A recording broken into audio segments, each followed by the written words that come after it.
নমস্কার বন্ধুরা, নলেজ কাল্টিভেটারে স্বাগত। আমি সুদীপ ঘোষ শুরু করছি যে ক্লাস যেখানে পড়ার সাথে হাসি ফ্রি। আজকে একটা গুরুত্বপূর্ণ বিষয় নিয়ে আলোচনা করব, যা আমাদের কম্পিটিটিভ এক্সামের কারেন্ট অ্যাফেয়ার্সে খুবই গুরুত্বপূর্ণ। আমরা জানি যে পশ্চিমবঙ্গের দীঘা সমুদ্র সৈকতে জগন্নাথ মন্দির উদ্বোধন হয়েছে, আর সেই নিয়ে কিন্তু পশ্চিমবঙ্গ সরকার আর ওড়িশা সরকারের মধ্যে একটা কনফ্লিক্ট দেখা দিয়েছে। তো আজকের আমাদের এই ভিডিওর টপিকটি হচ্ছে জগন্নাথ মন্দির conflict between Odisha and Bengal government. আজকের ভিডিওতে থাকছে এই নিয়ে কি খবর আছে, পশ্চিমবঙ্গের দীঘা আর ওড়িশার পুরীর যে জগন্নাথ মন্দির, সেই দুই জগন্নাথ মন্দিরের মধ্যে কি পার্থক্য আছে, আর কেন জগন্নাথ মন্দিরকে নিয়ে দুই সরকারের মধ্যে বিতর্ক তৈরি হয়েছে। ভিডিও শুরু করার আগে এটি একটি শিক্ষামূলক ভিডিও। এই ভিডিওর কোনো অংশে হিংসা ও রাজনৈতিক এবং সাম্প্রদায়িক বিদ্বেষ অন্তর্ভুক্ত হয়নি। তবু ভিডিওর কোনো অংশ বিতর্কিত মনে হলে সেটি অনিচ্ছাকৃত এবং তার জন্য ক্ষমা প্রার্থী। এখন ভিডিওটি পুরোপুরি দেখুন, আর এইরকম কারেন্ট অ্যাফেয়ার্সের ভিডিও বাংলায় জানতে চ্যানেলটি সাবস্ক্রাইব করে পাশে থাকুন। শুরু করার আগে জয় জগন্নাথ। আজকের ভিডিও আমরা জানি যে পশ্চিমবঙ্গের পূর্ব মেদিনীপুর জেলার যে দীঘা সমুদ্র সৈকতে নতুন জগন্নাথ মন্দিরের উদ্বোধন করা হয়েছে। এই মন্দিরটি স্থাপন করেছে পশ্চিমবঙ্গ সরকার এবং কার উদ্যোগে তৈরি করা হয়েছে? পশ্চিমবঙ্গের মাননীয় মুখ্যমন্ত্রী মমতা বন্দ্যোপাধ্যায়ের উদ্যোগে। আর এই যে মন্দিরটি তৈরি করা হয়েছে, এটি কিন্তু পুরীর যে প্রাচীন জগন্নাথ মন্দির, সেই জগন্নাথ মন্দিরের আদলে কিন্তু তৈরি করা হয়েছে, ঠিক পুরীর সমুদ্র সৈকতের মতো দীঘার সমুদ্র সৈকতে। কিন্তু এই মন্দির উদ্বোধন হওয়ার পর থেকেই দুই সরকারের মধ্যে কিন্তু তর্ক বিতর্ক বা কন্ট্রোভার্সি দেখা দিয়েছে, যেটি আজকের আমাদের আলোচ্য বিষয়। এখন এই যে পুরীর প্রাচীন জগন্নাথ মন্দির আর আমাদের দীঘার যে নতুন জগন্নাথ মন্দির, এই দুই মন্দিরের মধ্যে কি পার্থক্য আছে সেটা দেখে নেব। এখানে আমরা বিষয় রেখেছি, এই কলামে রেখেছি বেঙ্গল আর এটাই ওড়িশা। এখন বিষয়, পশ্চিমবঙ্গের জগন্নাথ মন্দির অবস্থিত কোথায়?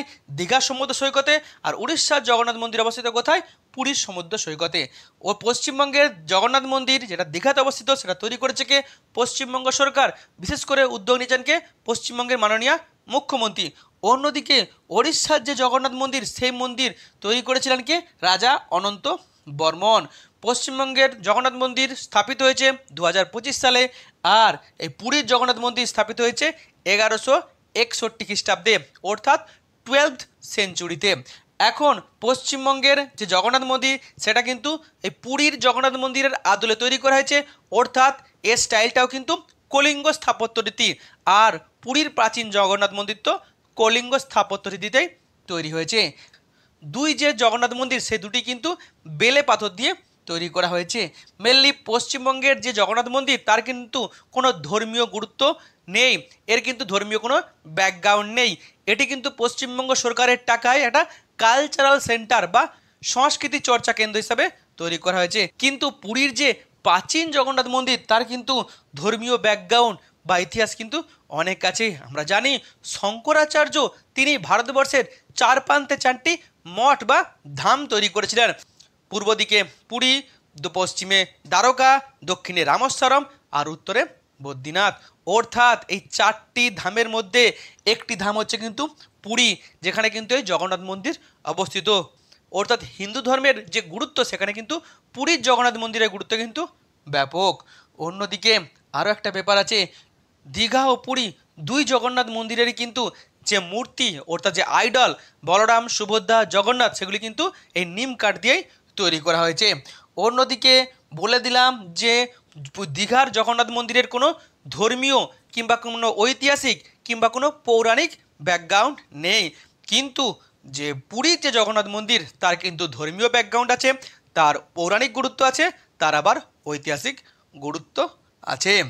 এখন যে পশ্চিমবঙ্গের দীঘাতে যে জগন্নাথ মন্দির তৈরি হয়েছে, সেটা কিন্তু সকলের জন্য তার প্রবেশ অবাধ, অর্থাৎ সবাই সেখানে যেতে পারবে, সমস্ত ধর্মের মানুষ কিন্তু সেখানে যেতে পারবে, কারণ এটি সরকারের টাকায় তৈরি হয়েছে।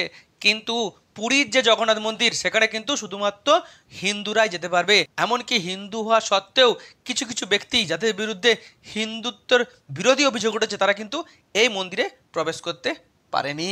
এখন দীঘার জগন্নাথ মন্দির এই তৈরি করা হয়েছে, এই নিয়ে কিন্তু কোনো রহস্য নেই। কিন্তু পুরীর যে জগন্নাথ মন্দির, সেই জগন্নাথ মন্দিরে কিন্তু প্রচুর রহস্য আছে। বলা হয় জগন্নাথ মন্দিরের যে উচ্চতম যে শৃঙ্গ, অর্থাৎ যে মন্দিরের যে চূড়া, তার নাকি ছায়া কখনো মাটিতে পড়ে না। জগন্নাথ মন্দিরের উপরে যে পতাকা লাগানো আছে, সেই পতাকা নাকি সবসময় হাওয়ার বিপরীত দিকে ওড়ে, আবার পতাকা নাকি প্রতিদিন চেঞ্জ করা হয়। এমনকি পুরীর জগন্নাথ মন্দিরের নিচে যে অনেকগুলি ভাণ্ডার আছে, সেই ভাণ্ডারগুলি কিন্তু এখনও সবই নাকি উদ্ধার করা হয়নি। অর্থাৎ একাধিক রহস্যময় গল্প কথা কিন্তু এই জগন্নাথ মন্দির নিয়ে আছে। এখন এই যে জগন্নাথ মন্দির দীঘায় তৈরি হয়েছে, যা নিয়ে দুই সরকারের মধ্যে বিতর্ক তৈরি হয়েছে বা কন্ট্রোভার্সি কেন তৈরি হয়েছে তা দেখে নেব। মেনলি আমাদের পুরীতে যে জগন্নাথ মন্দির তৈরি করা হয়েছে, পশ্চিমবঙ্গ সরকার তার নাম দিয়েছে জগন্নাথ ধাম। এখন ধাম কথাটা নিয়ে একটা বিতর্ক উঠেছে। ধাম কথা যদি ব্যাকরণগত মানে বা ভাষাগত মানে আমি দেখি, তাহলে আমরা বুঝতে পারবো যে একটা বাসস্থান বা আবাসস্থল, অর্থাৎ ভগবানের আবাসস্থল বা মন্দির। যেমন জয়রামবাটিতে যে মা শারদার যে মিশন আছে, তার নাম কিন্তু মাতৃধাম, অর্থাৎ মা শারদার বাসস্থান। আর এখানে কিন্তু জগন্নাথ ধাম অর্থাৎ প্রভু জগন্নাথ যেখানে বাস করে। এখন ধাম নিয়ে ব্যাকরণগত বা ভাষাগত কোনো সমস্যা নেই, কিন্তু সমস্যা আছে এই ধাম কথাটির সাথে হিন্দু ধর্মের যে ইতিহাস, হিন্দু ধর্মের সংস্কৃতি বা পৌরাণিক কাহিনী বা ইতিহাস সম্পর্কযুক্ত আছে। বললাম যে শঙ্করাচার্য ভারতবর্ষের 4 দিকে 4টে মঠ তৈরি করেছিল, তার মধ্যে একটা হচ্ছে পুরী। অর্থাৎ এই 4টে ধামের মধ্যে একটা ধাম হচ্ছে কিন্তু এই পুরী ধাম। অর্থাৎ কোথাও না কোথাও একটা পৌরাণিক গুরুত্ব বা ঐতিহাসিক গুরুত্ব আছে। তাই উড়িষ্যা সরকার বলছে যে পশ্চিমবঙ্গ সরকার দীঘাতে যে জগন্নাথ মন্দিরের নাম জগন্নাথ ধাম দিয়েছে, এটা দেওয়া উচিত হয়নি। এই জগন্নাথ ধাম দিলে তাহলে কি হবে, আমাদের পুরীর যে জগন্নাথ ধাম আছে তার কিন্তু গুরুত্ব কমে যেতে পারে, কিংবা কোথাও না কোথাও একটা প্রবলেম দেখা দিতে পারে। তাই তারা এই ধাম কথাটা নিয়ে কিন্তু বিতর্ক তুলেছে। এখন ধাম কথাটা যাতে দীঘার জগন্নাথ মন্দিরের জন্য ব্যবহার না করা হয়। এখন ব্যাকরণগত কোনো সমস্যা নেই, কিন্তু এরকম ইতিহাস বা পৌরাণিক গুরুত্ব দেখতে গেলে সমস্যা আছে। এই সমস্যার সমাধান কিন্তু কিভাবে হবে, এটা কিন্তু হবে কোর্টে হবে, অর্থাৎ আদালতে কিন্তু এই সমস্যার সমাধান করতে পারে। মেনলি বলা হচ্ছে যে দীঘার জগন্নাথ মন্দিরের যে জগন্নাথের যে মূর্তি বা আইডল, সেটা নিয়ে একটা সমস্যা দেখা দিয়েছে, কারণ এটিও নাকি নিম কাঠ থেকে তৈরি হয়েছে। পশ্চিমবঙ্গ সরকার আগে বলেছিল জগন্নাথ, সুভদ্রা, বলরামের মূর্তি তৈরি করাবে পাথর দিয়ে, পুরীর মতো নিম কাঠ দিয়ে নয়। কিন্তু পরে কিন্তু জানা যায় যে নিম কাঠ দিয়ে তৈরি করা হয়েছে। এখানে পুরীর জগন্নাথ মন্দিরের একজন সেবায়েত তিনি বলেছেন যে পুরীতে যে জগন্নাথের যে মূর্তি তৈরি করা হয়, সেই মূর্তি তৈরি করার পরে যে কাঠ বেঁচে গেছিলো বা বাড়তি ছিল, সেই কাঠ নাকি এই পশ্চিমবঙ্গকে দেওয়া হয়েছে পশ্চিমবঙ্গের দীঘার এই জগন্নাথ, সুভদ্রা, বলরামের মূর্তি তৈরি করার জন্য। সেইখানে কিন্তু সমস্যা দেখা দিয়েছে। ওড়িশা সরকার কিন্তু তার বিরুদ্ধে একটা তদন্ত কমিটি গড়ে তুলেছে, কারণ এটা কিন্তু এক প্রকারের এটা চুরি করা। যদি মন্দির কমিটিকে না জানিয়ে, সরকারকে না জানিয়ে কেউ যদি সেই কাঠের অংশ অন্য কোনো সংস্থাকে দেয়, সেটা কিন্তু এক প্রকারের চুরি করা। এখন যদি সত্যি এরকম ঘটনা ঘটে, তাহলে কিন্তু উড়িষ্যার সরকার এই সেবায়েত যিনি দিয়েছেন তাদের বিরুদ্ধে স্টেপ নিতে পারে। এমনকি পশ্চিমবঙ্গ সরকারের বিরুদ্ধেও কিন্তু তারা আদালতে যেতে পারে। অর্থাৎ আমরা দেখছি কি, যখনই ভগবান নিয়ে সমস্যা দেখা দিচ্ছে, সেই সমস্যার সমাধান করছে কে, আদালত সমস্যার সমাধান করছে। অর্থাৎ আমরা বলি কি যে ভগবানের কাছে সব সমস্যার সমাধান আছে, ঘুরে দেখছি না, ভগবানের কাছে কিন্তু সব সমস্যার সমাধান নেই। সমস্ত সমস্যার সমাধান কিন্তু আদালতের কাছে, অর্থাৎ আদালতই এক প্রকারের ভগবান। অন্যদিকে দীঘা যে জগন্নাথ মন্দির তৈরি করা হয়েছে, এই মন্দিরটি কিন্তু ঠিক পুরীর মন্দিরের আদলে তৈরি করা হয়েছে, হুবহু পুরীর মন্দিরের মতো, এক প্রকারের একটা জেরক্স কপি। মেনলি পশ্চিমবঙ্গ সরকার দেখেছে যে দীর্ঘদিন থেকে পশ্চিমবঙ্গ থেকে হাজার হাজার লক্ষ লক্ষ পর্যটক কিন্তু এই পুরীর জগন্নাথ মন্দিরে আর পুরীর সমুদ্র সৈকতে যায়। এবং আমরা জানি যে পশ্চিমবঙ্গের সমুদ্র সৈকতগুলির মধ্যে দীঘা খুব জনপ্রিয়, এমনি প্রচুর লোক যায়। আর কিন্তু এখানে পুরীর মতো জগন্নাথ মন্দির নাই, অর্থাৎ ধর্মীয় পর্যটন কেন্দ্র নাই। তাই পশ্চিমবঙ্গ সরকার কিন্তু পুরীর জগন্নাথ মন্দিরের মতো ঠিক দীঘাতে এই জগন্নাথ মন্দির তৈরি করেছে, যাতে যে পর্যটকগুলো এতদিন পুরী যেত, তারা যাতে পুরী না গিয়ে দীঘাতে আসে এবং দীঘাতে এসে তারা দুধের স্বাদ ঘোলে মিটিয়ে নিতে পারে। অর্থাৎ তার ফলে কি হবে, পশ্চিমবঙ্গের পর্যটন শিল্প বা অর্থনীতির গুরুত্ব বাড়বে। অন্যদিকে যদি এইভাবে পর্যটক কমে যেতে থাকে তাহলে কিন্তু ওড়িশার পুরীতে কিন্তু পর্যটকের সংখ্যা কমতে পারে বা ভাটা পড়তে পারে, তাহলে উড়িষ্যা সরকারের জন্য খারাপ হবে।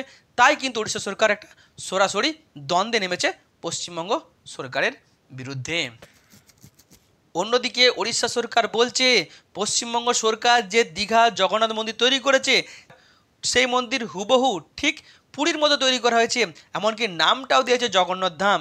এর ফলে কিন্তু যে জাতীয় ক্ষেত্রে বা আন্তর্জাতিক ক্ষেত্রে কিংবা সোশ্যাল মিডিয়াতে বা ইন্টারনেটে একটা কনফিউশন তৈরি হবে। প্রতি বছর ভারতের বিভিন্ন রাজ্য থেকে বা বিদেশ থেকে প্রচুর লোক কিন্তু এই পুরীর জগন্নাথ মন্দিরে আসে এবং ইন্টারনেটে সার্চ করে আসে কিংবা তারা সোশ্যাল মিডিয়া দেখে আসে। এখন একই নামে একই ধরনের মন্দির যখন পশ্চিমবঙ্গে আছে এবং খুব একটা বেশি দূরে নয়, হয়তো 200 কিলোমিটারের মধ্যে আছে, তাহলে কিন্তু একটা কনফিউশন তৈরি হতে পারে, মিসগাইড হতে পারে। অনেকে হয়তো পর্যটক পুরীর বদলে দীঘা চলে যেতে পারে, তাহলে কিন্তু এই ওড়িশার সরকারের কিন্তু একটা ক্ষতি হবে, অর্থনৈতিক ক্ষতি হবে। তাই তারা কিন্তু পশ্চিমবঙ্গ সরকারের সাথে সরাসরি একটা বিতর্কে জড়িয়ে পড়েছে। অন্যদিকে আর একটা সমস্যা আছে, মাথায় রাখতে হবে ওড়িশা সরকার কিন্তু বিজেপি সরকার, অন্যদিকে পশ্চিমবঙ্গ সরকার হচ্ছে তৃণমূল কংগ্রেসের সরকার। এখন বিজেপি কিন্তু প্রথম থেকে তারা কিন্তু ধর্মের রাজনীতি করে, অর্থাৎ তাদের একটা হিডেন এজেন্ডা আছে, যেটা হচ্ছে হিন্দু ধর্মের নিয়ে তারা রাজনীতি করে। আমরা দেখেছি যে রাম মন্দির নিয়ে তারা রাজনীতি করেছে। এখন পশ্চিমবঙ্গের যে তৃণমূল সরকার আছে, অর্থাৎ মাননীয় মুখ্যমন্ত্রী আছে, তার বিরুদ্ধে বিজেপি একটা ন্যারেটিভ তৈরি করেছে যে তৃণমূল নাকি অ্যান্টি হিন্দু পার্টি, কারণ এরা নাকি সংখ্যালঘুদের তোষণ করে। আর এই অ্যান্টি হিন্দু যে কার্ড, অর্থাৎ হিন্দুত্বের কার্ডেই কিন্তু বিজেপি পশ্চিমবঙ্গের আগামী যে নির্বাচন 2026 নির্বাচন লড়তে চলেছে। অর্থাৎ কোথাও না কোথাও তারা বুঝেছে এই হিন্দুত্বের কার্ড কাজে লাগালে কিন্তু কোথাও না কোথাও বিজেপি ক্ষমতায় আসতে পারে। কিন্তু ভোটের ঠিক আগে তৃণমূল সরকার কিন্তু এই দীঘায় জগন্নাথ মন্দির তৈরি করেছে, অর্থাৎ কোথাও না কোথাও একটা ধর্মীয় কার্ড যেটা এতদিন বিজেপি খেলতো সেটা কিন্তু এই তৃণমূল সরকারও কিন্তু সেটাকে কাজে লাগাচ্ছে। অর্থাৎ কোথাও না কোথাও 2026 ভোটের আগে তৃণমূল সরকার এক ধাপ এগিয়ে গেছে বিজেপির থেকে। অর্থাৎ বিজেপির ধর্মীয় যে কার্ড সেটা হয়তো কোথাও না কোথাও ব্যাকফুটে চলে গেছে। তাই দুই সরকারের মধ্যে একটা বিতর্ক লেগেছে। তবে শুধু যে ওড়িশা সরকার বা বিজেপি নয়, পশ্চিমবঙ্গের অন্যান্য যে সমস্ত রাজনৈতিক দলগুলো আছে তারাও কিন্তু এই দীঘার জগন্নাথ মন্দিরকে ক্রিটিসাইজ করেছে। তার একটা কারণ হচ্ছে দীঘাতে যে জগন্নাথ মন্দির তৈরি হয়েছে সেটা কিন্তু তৈরি করেছে কে? পশ্চিমবঙ্গ সরকার। কিন্তু আমরা জানি ভারত একটা ধর্মনিরপেক্ষ রাষ্ট্র, আর ধর্মনিরপেক্ষ রাষ্ট্রে সরকারের টাকায় কখনো ধর্মীয় প্রতিষ্ঠান তৈরি করা যায় না, কিন্তু সরকার সেটা করেছে। সরকার ধর্মীয় প্রতিষ্ঠান তৈরি করেছে সংস্কৃতির নাম দিয়ে, কালচারাল সেন্টারের নাম দিয়ে, এমনকি হিডকোকে দায়িত্ব দিয়েছে। মনে রাখতে হবে হিডকোর কিন্তু কাজ কিন্তু কলকাতা সারাউন্ডিংসে, হিডকো সেখানে জগন্নাথ মন্দির তৈরি করেছে পুরীতে। তাই রাজ্যের অন্যান্য বিরোধী দল তারা কিন্তু রাজ্য সরকারকে ক্রিটিসাইজ করেছে, বলছে রাজ্য সরকারের টাকায় কী হওয়া উচিত ছিল, হাসপাতাল হওয়া উচিত ছিল, স্কুল কলেজ ইউনিভার্সিটি হওয়া উচিত ছিল, কিংবা বিজ্ঞান চর্চা কেন্দ্র হওয়া উচিত ছিল, সেখানে হয়েছে কি ধর্মীয় প্রতিষ্ঠান। আমরা জানি পশ্চিমবঙ্গের স্বাস্থ্য ব্যবস্থার অবস্থা কতটা খারাপ, স্কুল কলেজ ইউনিভার্সিটির শিক্ষা ব্যবস্থার অবস্থা কতটা খারাপ, বিজ্ঞান চর্চার অবস্থা কতটা খারাপ, তার সাথে লক্ষ লক্ষ হাজার হাজার কিন্তু বেকার চাকরি পাচ্ছে না। সেখানে ধর্মীয় প্রতিষ্ঠান করতে সরকার খরচ দিচ্ছে। তার ফলে কি হবে, সরকার ভোটে জিততে পারবে। যেটা হচ্ছে বিজেপির রাজনীতি, যে ধর্মের নামে রাজনীতি করো, কিংবা আরএসএসের রাজনীতি ধর্মের নামে রাজনীতি করো, সেটা কিন্তু তৃণমূল সরকার করতে চলেছে। এটা কিন্তু পশ্চিমবঙ্গের জন্য বৃহত্তর ক্ষেত্রে একটা খারাপ হতে পারে। কিন্তু একটা দিকে ভালো হবে অবশ্যই, যে এই দীঘার জগন্নাথ মন্দিরকে কেন্দ্র করে দীঘার পর্যটন শিল্প এমনিতেই তো সমৃদ্ধি ছিল, আরও অনেক বেশি বাড়তে পারে। এই হলো আজকের ভিডিও।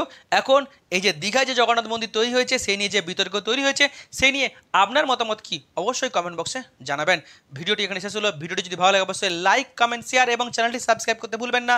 আবার দেখা হবে নতুন একটি ভিডিওতে। তখন পড়তে থাকো, হাসতে থাকো।